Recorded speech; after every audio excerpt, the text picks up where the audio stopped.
Okay, let's get started. We're bowling, so that's a great way to start this thing off, and we're excited about that. We're excited about getting to that spot. 6 wins is a big deal, and for us to get there 9 games into the season, really excited about that. I thought we played a really good football team tonight, and we played really good. And when that happens, good things go your way. And I thought our guys were ready to play all week. They were excited. They've been excited. Our defense played fantastic. 10 points. Our offense had 430 yards and 5 for 5 in the red zone and 11 of 16 in third down and 300 yards passing and 140 yards rushing or 130 yards rushing. Just really an overall fantastic game. I thought the 2 missed field goals early, the block field goal and then put pressure on the other field goal, really were big-time plays. Unfortunately, we let up that 1 touchdown at the end of the half.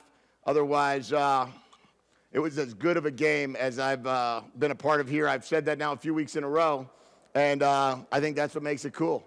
You know, that we could keep saying we're getting better. We're getting better. We're not content with where we are. Our goal is to be better next Saturday at 12 o'clock in Boulder than we were tonight at 7:45. But we will enjoy this one. Our team enjoying it right now. And then, as I said, then we get back to work. And the best thing about this is we get to do it again next week. We'll start with Justin and then Jason. What's it been like to the process of getting the program into a position to where you can finally say you're going to a bowl game? Long and hard work and unbelievable amounts of commitment from our coaches and players. Our coaches, the staff we hired, knew they were coming here to rebuild a program. We didn't hire them in a spot where they felt like they were just going to walk in the door and we were just going to go win. And, it takes a lot of people that want to do that and leave their jobs to do that. They all, a lot of the guys we hired were in winning programs when we hired them, and they chose to trust us and trust what we were going to get done here. And then we went and recruited a bunch of great players when we were 1-11. And to get that class of 22 to come here, and I'll continue to brag on that class for forever. When you see all those guys, I think 15 of them are starting right now, or 14 of them from that recruiting class alone, and they're only redshirt freshmen or sophomores. And that class just believed, and they believed in what we were trying to preach. And then the transfers coming in that really gave us, first of all, that gave us that glimmer of hope a year ago that we were going to start being able to do this.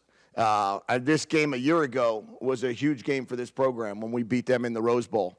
When we played them there, week 10 or 9. And I just think that it's been a crazy process of knowing that it was going to be long and hard, and really proud that our guys are where they are right now. Jason and Matt. Jedd, after beating the ranked team for 3 straight weeks, do you believe that your team deserves to be ranked? Yes. I think we should be ranked. I really do. I think we've earned that right.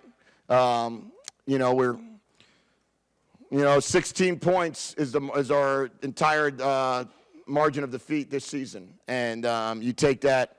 You have 2 overtime games, both of which were on the road, and a home loss against the number 5 team in the country by a touchdown. When we were at a bunch of new starters for that first game, I think that our team has proven that they deserve to be in that conversation. And hopefully tomorrow we'll find out if we are. And if we're not, we'll just have to go to work and try to win the next one. Jedd, there's a difference between hoping to win and expecting to win. And Jonas Coleman said after the game that we expected this. Is that expectation, is that mentality representative of the turning point in your program? Yeah, I think that's where we are right now. Our team goes out there. Our team believes we're going to win every game we play. And I think that they've proven that to themselves that they can. I don't think there was any doubt. And I really do. I look at this year's USC game as a turning point in our program for this season, because I think we went there, we were a 22-point underdog. And we go to triple overtime, we take a 17-0 lead, we wind up losing the game 43-41, and everybody ran into that locker room with a sense of, we belong. And when you feel you belong, then you go into every game after that with an expectation to win. When you feel you don't belong, is when you have to hope and pray. And I think our team right now feels they belong. I think we're 8-4 in the last 12 games we've played. And we're going to continue to see if we can build off of that and see how we can do these next 3 weeks. Noah Fafita had the interception early, and then he really steadied himself after that. Can you explain what happened on that play and then his response to it?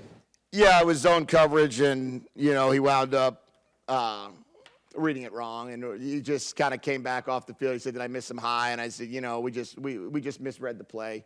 The play should have gone to somebody else. And but he was very quickly, he snapped right back. I think Jaden said to him real quick, hey, those are the times you want to look for your running back. If you saw it was zone, you could, hitch, live another day. And then we kind of all just reset. And we just said we go to the next play. And he's reset and wound up making some great decisions the rest of the game, made some spectacular throws. I mean, the throw to Tanner down the seam on 3rd down was ridiculous.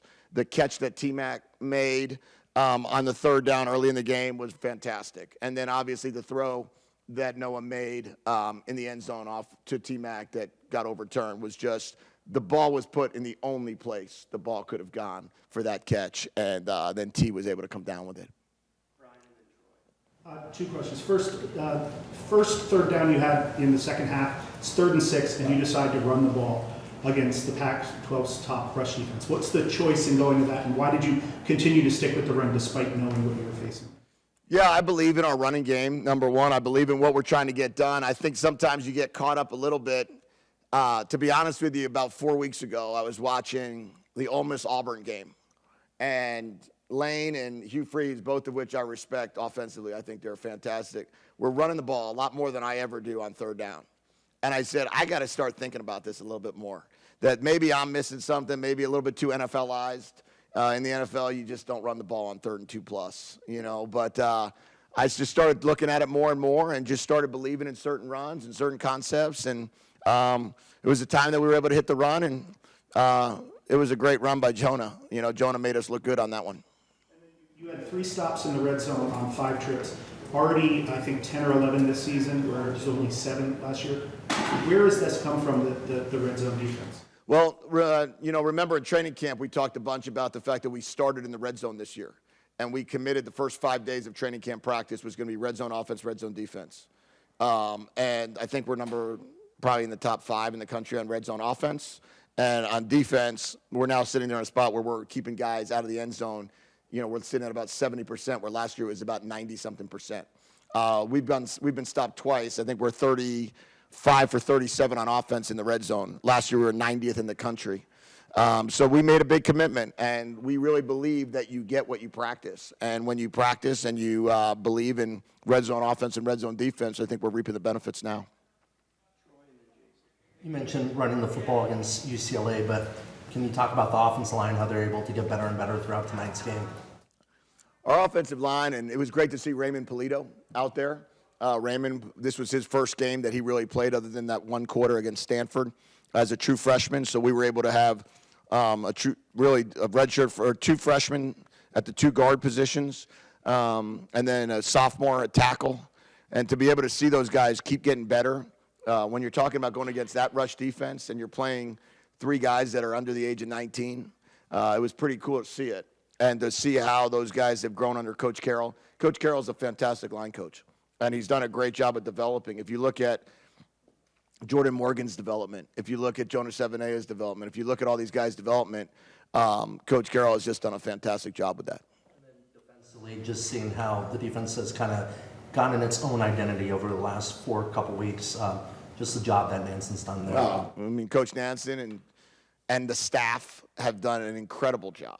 And where we were to where we are is as big of a jump as what we made in 21 to 22 on the offensive side of the ball.